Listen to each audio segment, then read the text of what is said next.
چچا جان، تسلیم و نیاز، امید ہے کہ میرا 7واں خط آپ کو مل گیا ہوگا۔ اس کے جواب کا مجھے انتظار ہے۔ کیا آپ نے روسی ثقافتی وفد کے توڑ میں کوئی ایسا ہی ثقافتی اور غیر سگالی وفد یہاں پاکستان میں بھیجنے کا ارادہ کر لیا؟ مجھے اس سے ضرور مطلع فرمائیے گا تاکہ اس طرف سے مجھے اطمینان ہو جائے اور میں یہاں کے کمیونسٹوں کو جو ابھی تک روسی وفد کی شاندار کامیابی پر بغلیں بجا رہے ہیں یہ خبر سنا کر برفا دوں کہ میرے چچا جان اس سے بھی کہیں بڑھ چڑھ کر ایسا وفد بھیج رہے ہیں جس میں $1,000,000 ٹانگوں اور $1,000,000,000 جوبنوں والی لڑکیاں شامل ہوں گی جن کی ایک جھلک دیکھ کر ہی ان کی رال ٹپکنے لگے گی۔ آپ کو یہ سن کر خوشی ہوئی کہ ہمارے صوبے کے وزیر اعظم جناب ملک فیروز خان نون صاحب میدان عمل میں کود پڑے ہیں۔ آپ نے پچھلے دنوں زیر لب صرف اتنا کہا تھا کہ ہمیں کمیونسٹوں کی ریشہ دوانیوں کو دبانے کی کوشش کرنی چاہیے۔ مبارک ہو کہ دابنے دبانے کا یہ سلسلہ شروع ہو چکا ہے۔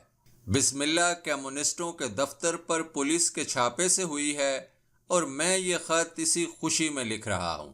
ہمارے اخبار کہتے ہیں کہ بہت جلد سرخوں کی گرفتاریوں کی بھرمار شروع ہو جائے گی۔ محکمہ پولیس نے گرفتار کیے جانے والوں کی فہرست تیار کر لی ہے۔ اللہ نے چاہا تو بہت جلد یہ فتنہ ساز جیلوں میں ہوں گے۔ سب سے پہلے اگر کامریڈ فیروز الدین منصور کو قید کیا گیا تو مجھے بڑی راحت ہوگی۔ اس کو دمے کی شکایت ہے۔ میں نے سنا ہے کہ جس کو یہ مرض ہو تو وہ مرنے کا کبھی نام ہی نہیں لیتا۔ یہ مرض کی اگر زیادتی ہے تو کامریڈ منصور کی بھی زیادتی ہے۔ میرا خیال ہے کہ اگر اب اسے جیل میں ڈالا گیا تو ضرور مر جائے گا۔ خس کم جہاں پاک۔ احمد ندیم قاسمی بھی یقیناً قید کیا جائے گا۔ میاں افتخار الدین نے اس کو اپنے پرچے امروز کا ایڈیٹر بنا کر بہت بڑا جرم کیا۔ چاہیے تو یہ تھا کہ میاں صاحب گرفتار کیے جاتے مگر وہ بڑے کائیاں ہیں۔ پولیس ہتھکڑیاں لے کر اس کی کوٹھی پہنچے گی تو وہ مسکراتے ہوئے باہر نکلیں گے اور اسٹے آرڈر دکھا دیں گے۔ پچھلے دنوں امروز اور پاکستان ٹائمز کے دفاتر میں کرائے کی نادہندگی کے باعث تالے لگنے ہی والے تھے کہ ایک اسٹے آرڈر مداری کے مانند تھیلے سے باہر نکال کر پولیس کی متحیر آنکھوں کے سامنے رکھ دیا گیا تھا۔ بہرحال احمد ندیم قاسمی بھی قصوروار ہے، اس کو اس کی سزا ضرور ملنی چاہیے۔ کم بخت پنج دریا کا کلمی نام لکھ کر آپ کی تاروں بھری ٹوپی اچھالتا رہتا ہے۔ میری تو یہ رائے ہے کہ آپ 5-6 امریکی لڑکیاں صرف کنواری اس کی بہنیں بنا دیں۔ اس کو راہ راست پر لانے کا یہ نسخہ بہت مجرب ہے۔ اس صورت میں اس کو جیل خانے میں ٹھونسنے کی ضرورت باقی نہیں رہے گی۔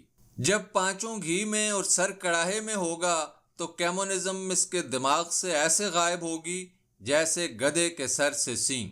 جو ہی یہاں سرخوں کی گرفتاریاں عمل میں آئیں میں آپ کو مطلع کر دوں گا۔ میری برخورداریاں نوٹ فرماتے جائیے گا۔ اگر آپ اچھے موڈ میں ہوں تو مجھے 300 روپے بطور قرض دینا نہ بھولیے گا۔ پچھلا 300 تو میں نے 2 دن کے اندر اندر ہی ختم کر ڈالا تھا اور آپ کی یہ عنایت قریب 2 برس پرانی ہو چکی ہے۔ میں نے اپنے چھٹے خط کے متعلق جو آپ تک نہیں پہنچا تفتیش کی ہے۔ جیسا کہ مجھے شک تھا یہ سب ان ناہنجار کمیونسٹوں کی شرارت تھی۔ احمد راہی کو آپ جانتے ہیں، وہی ترنجن کا مصنف جس کو ہماری حکومت نے 500 روپیہ انعام دیا تھا۔ اس نے پنجابی زبان میں بڑی پیاری نظمیں لکھی ہیں۔ اس میں کوئی شک نہیں یہ نظمیں بڑی پیاری اور نرم و نازک ہیں، مگر آپ نہیں جانتے یہ راہی بڑا خطرناک کمیونسٹ ہے۔ پارٹی آفس میں دوسرے ممبر ٹوٹے پیالوں میں چائے پیتے ہیں مگر یہ چھپ چھپ کر بیئر پیتا ہے اور پی کر موٹا ہو رہا ہے۔ میرا دوست ہے، میں نے اسی کو خط پوسٹ کرنے کے لیے دیا تھا مگر کمیونسٹ جو ہوا یہ خط گول کر گیا اور پارٹی کے حوالے کر دیا۔ مجھے ابھی تک پورے طور پر تاؤ نہیں آیا اور میرے پاس اتنے پیسے بھی نہیں، ورنہ میں نے سوچ رکھا ہے کہ ایک روز اس کو اتنی بیئر پلاؤں کہ اس کی توند پھٹ جائے۔ ایک دن کمبخت مجھ سے کہنے لگا، تم اپنے چچا سام کو چھوڑو، مالنکوف سے خط و کتابت شروع کرو، آخر وہ تمہارا ماموں ہے۔ میں نے کہا یہ درست ہے، لیکن وہ میرے سوتیلے ماموں ہیں، ان کو مجھ سے یا مجھ کو ان سے کبھی محبت نہیں ہو سکتی۔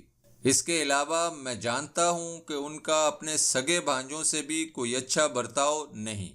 وہ غریب اس پر اپنی جان چھڑکتے ہیں، ان سے بے پناہ عقیدت رکھتے ہیں، پھٹے پرانے کپڑوں میں اپنی خستہ حالیوں کے باوجود دن رات اس کی خدمت کرتے ہیں، اور وہ صرف ایک سوکھی شاباشی اپنی سرخ مور لگا کر وہاں سے روانہ کر دیتا ہے۔ انگریز چچا اور انگریز ماموں اس روسی ماموں سے لاکھ درجے بہتر ہے۔ خان بہادر اور خان صاحب ایسے خطابوں ہی سے سرفراز فرما کر ٹرخا دیتے تھے، لیکن مالنکوف صاحب یہ بھی نہیں کرتے۔ میں جب مانوں کہ وہ عبداللہ ملک کو، جو ان کا سب سے وفادار بھانجا ہے، کوئی چھوٹا سا خطاب ہی عطا فرما دیں، اس کے لیے جیل جا کر آرام و اطمینان سے کتابیں لکھنے میں کتنی آسانی ہو جائے گی۔ کچھ بھی ہو، میں آپ کا غلام ہوں۔ آپ نے تو پہلے 300 روپوں میں ہی مجھے ہمیشہ کے لیے خرید لیا تھا۔ اگر آپ 300 اور بھیج دیں تو دوسری زندگی میں بھی اس غلامی کو برقرار رکھنے کا وعدہ کرتا ہوں، بشرطے کہ اللہ میاں جو آپ سے بڑا ہے میرے لیے 500-600 روپے ماہوار کا وظیفہ مقرر نہ کر دے۔ اگر انہوں نے کسی ہوا سے میرا نکاح پڑھوا دیا تو مجھے افسوس ہے کہ یہ وعدہ اس صورت میں تو بالکل ایفا نہ ہو سکے گا۔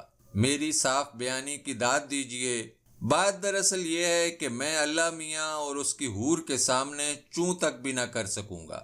آج کل ہمارے ہاں شاہی مہمانوں کا تانتا بندھا ہوا ہے۔ پہلے شاہ ایران آئے، پھر شاہ عراق، پھر پرنس علی خان، آپ کی ریٹا بیورتھ کے سابق شوہر مہاراجہ جے پور، اور اب شاہ سعود والی سعودی عرب۔ میں شاہ سعود خلد اللہ ملکہ کی آمد کا آنکھوں دیکھا اور کانوں سنا حال مختصراً بیان کرتا ہوں۔ شاہ سعود اپنے 25 شہزادوں سمیت ہوائی جہاز کے ذریعے سے کراچی پہنچے، جہاں ان کا بڑا شاندار استقبال ہوا۔ ان کے شہزادے اور بھی ہیں، معلوم نہیں وہ کیوں نہ آئے، شاید اس لیے کہ 2-3 ہوائی جہاز اور درکار ہوں گے، یا ان کی عمر بہت چھوٹی ہوگی اور وہ اپنی ماؤں کی گود کو ہوائی جہاز پر ترجیح دیتے ہوں گے۔